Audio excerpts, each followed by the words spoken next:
Meditation के श्रृंखला में चलते हैं आगे कि सचमुच ईश्वर के साथ जब सर्व संबंधों का रिश्ता जोड़ लेते हैं और दिल से संवाद करना शुरू करते हैं तो उसके बाद कितना समय बीत जाता है पता ही नहीं चलता है। जैसे ये दुनिया के अंदर भी दो दोस्त जब मिलते हैं बहुत सालों के बाद तो उनके बीच में कभी कभी कोई बातें भी नहीं होती है, मौन में होने के बाद भी एक निकटता का एहसास हर वक्त बना रहता है। जब भी अगर एकांत के पलों में भी बैठे होंगे तो उसी के विषय में सोचेंगे और उन यादों में समा जाते हैं, खो जाते हैं। प्यार उसी का नाम है।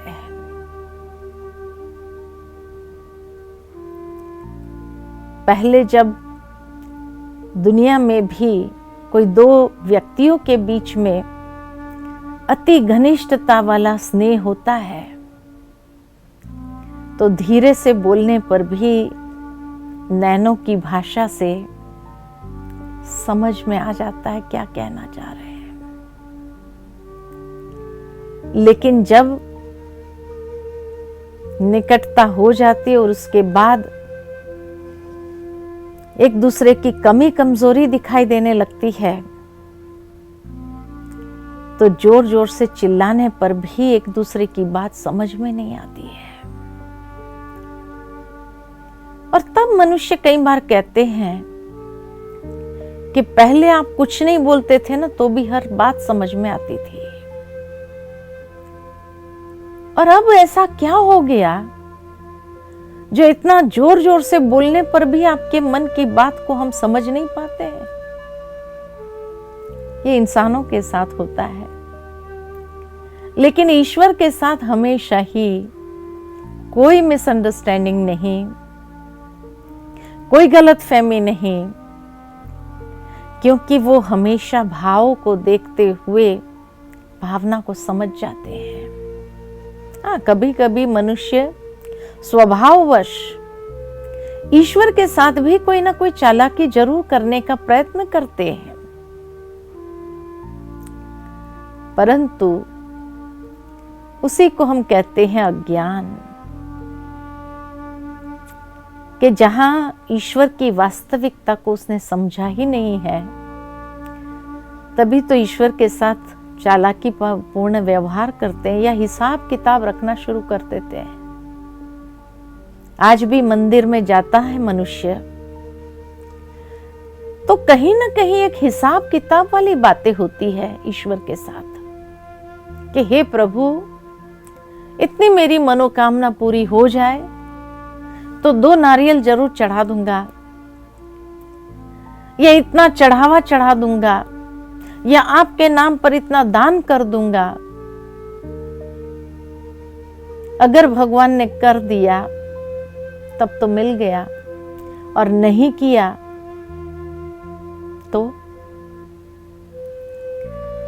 तो इसीलिए आज के बाद ये हिसाब किताब वाला भाव न रखे ईश्वर के साथ।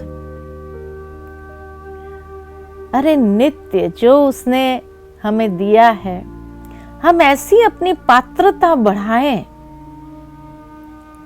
जो हर वक्त वो हमारे निकट ही, और वो भी हमारा हर मन की भावना को पूर्ण करता ही जाए।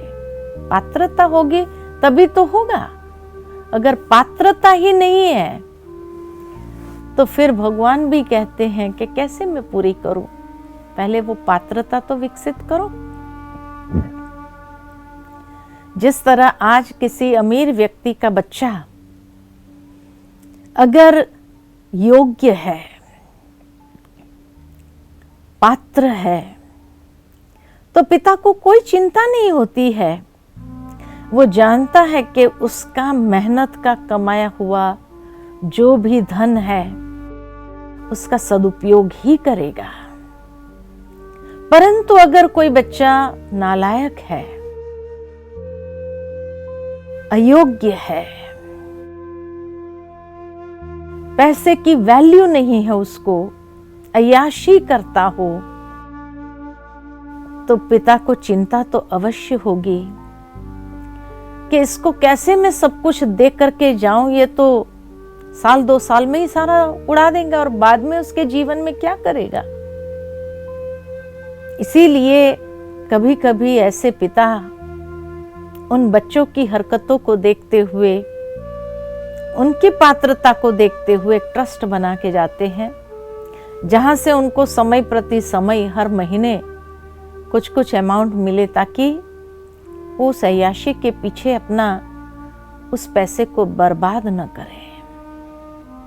जहां पात्रता होती है वहां कोई चिंता नहीं होती है। ठीक इसी तरह ईश्वर के पास भी अनंत शक्तियों का खजाना है,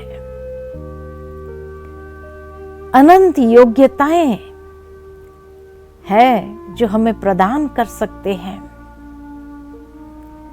अनेक क्षमता मुझे प्रदान कर सकते हैं। लेकिन पहले वो पात्रता तो विकसित करें हम भी। अगर हम भी वो पात्रता विकसित नहीं करते हैं तो वो कैसे हमें प्रदान कर सकते हैं। और ऐसे समय पर इसलिए मनुष्य भले कितनी भी प्रार्थना कर ले, हे प्रभु बस इतनी मनोकामना पूरी कर दो, ये हो जाए वो हो जाए, लेकिन ईश्वर भी पूरी नहीं कर पाता है। कई बार घर में भी बच्चा कभी कुछ मांग लेता है, कभी कुछ डिमांड कर लेता है।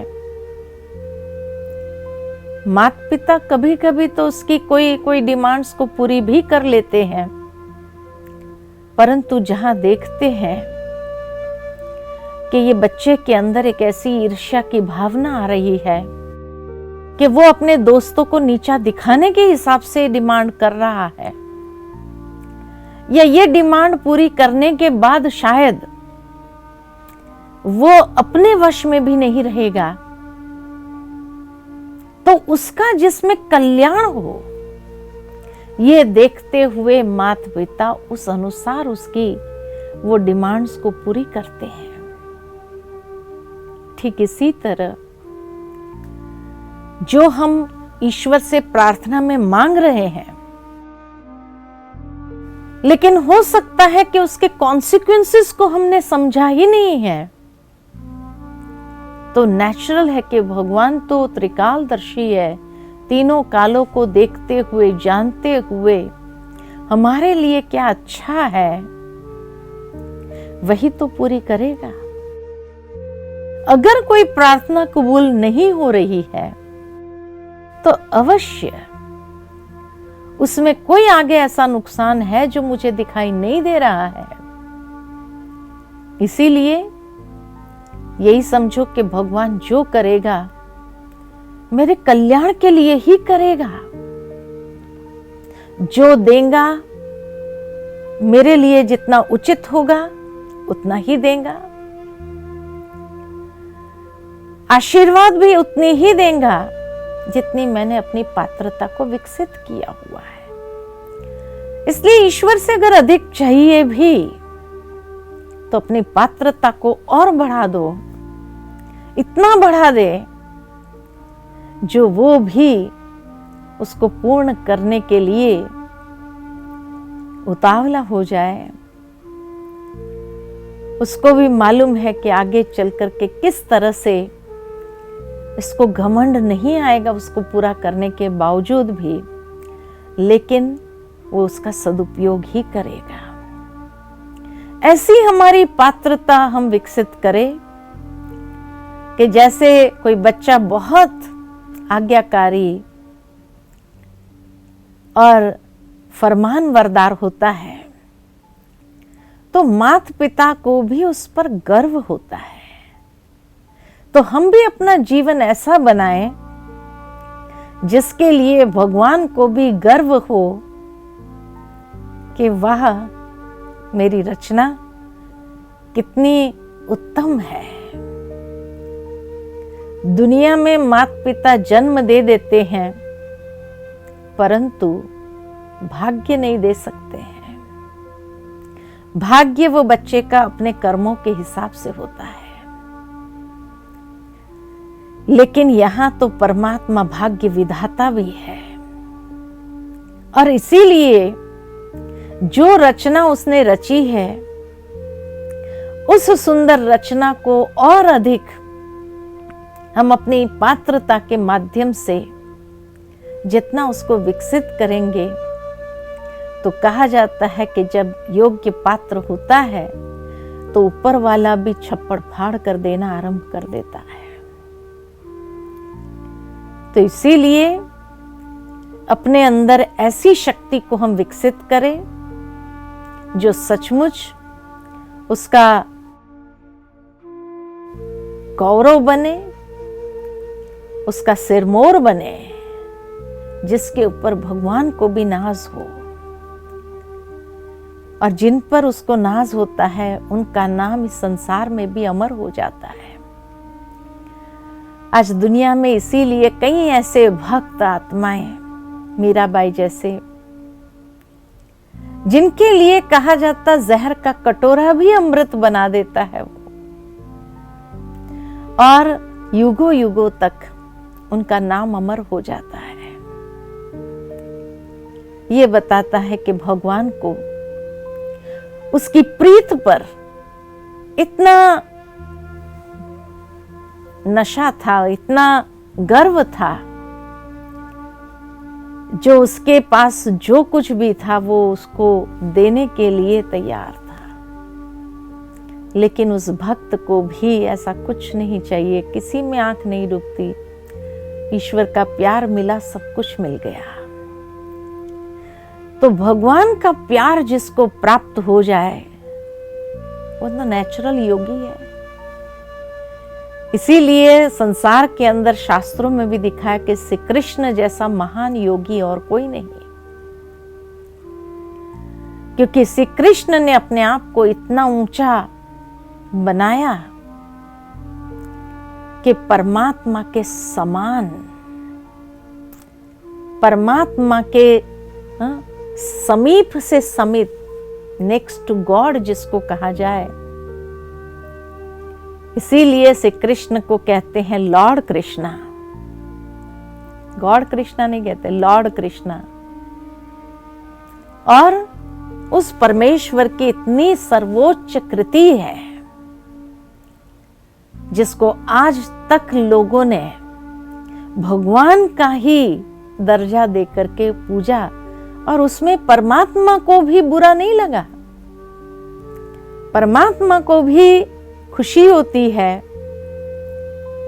कि आज मेरे बच्चे को मेरे समान। तो वैसे परमात्मा को कहा ही जाता है निराकार, लेकिन उस निराकार की रचना इतनी सुंदर कि जिसको देख करके उस निराकार रचयिता को भी गर्व होता है, उसको भी खुशी होती है कि उसने अपने जीवन को इतना सुंदर बनाया। तो समय प्रति समय ऐसी शक्तियां उसको प्रदान करते गए भगवान भी, जो आज लोग भगवान से कृष्ण ही कहने लगे।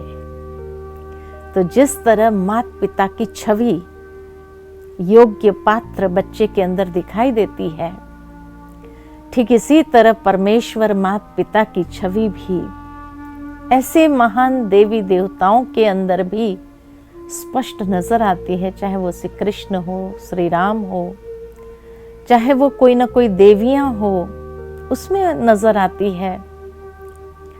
तो हम भी अपने जीवन को ऐसा बनाएं जिस जीवन के ऊपर भगवान को भी खुशी हो, और हम भी अपने आप को इतना ऊंचा उठाए, मर्यादा पुरुषोत्तम अपने आप को बनाएं, इतना श्रेष्ठ चरित्रवान जीवन हमारा हो।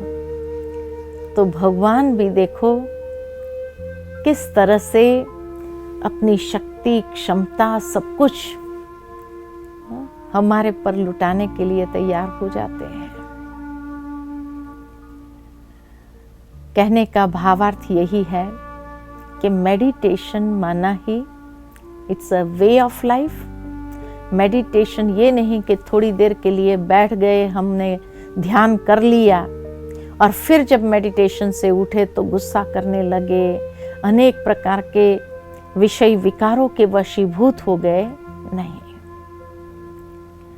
मेडिटेशन में जब बैठते हैं, ईश्वर से वो शक्ति को प्राप्त करते हैं, तो फिर वो ऊर्जा हर कर्म में, व्यवहार में, संबंध में स्पष्ट दिखाई देनी चाहिए। So meditation should be a way of life. एक निरंतर जीवन में वो प्रवाहित होता रहे, वो ऊर्जा निरंतर चलती रहे, उसी का नाम मेडिटेशन है। खाली 2-4 घंटे बैठकर मेडिटेशन कर लिया, बाकी क्या हुआ? इसीलिए भगवान कहते हैं कि मुझे योग लगाने वाले योगी नहीं चाहिए, योगी जीवन वाले योगी चाहिए। तो योगी जीवन हो, इतना सुंदर पात्र जीवन हो हमारा।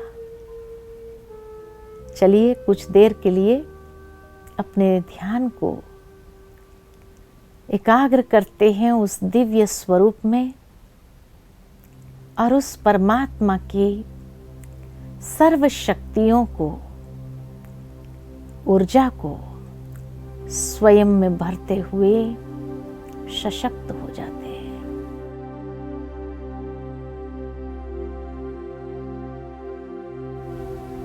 मैं आत्मा पिता परमात्मा के सर्व शक्तियों की छत्र छाया में स्वयं को अनुभव करती हूँ, देख रही हूँ।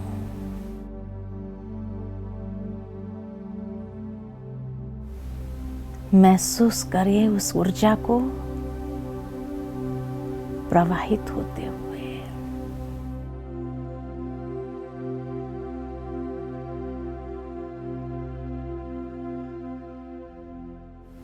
ओम शांति।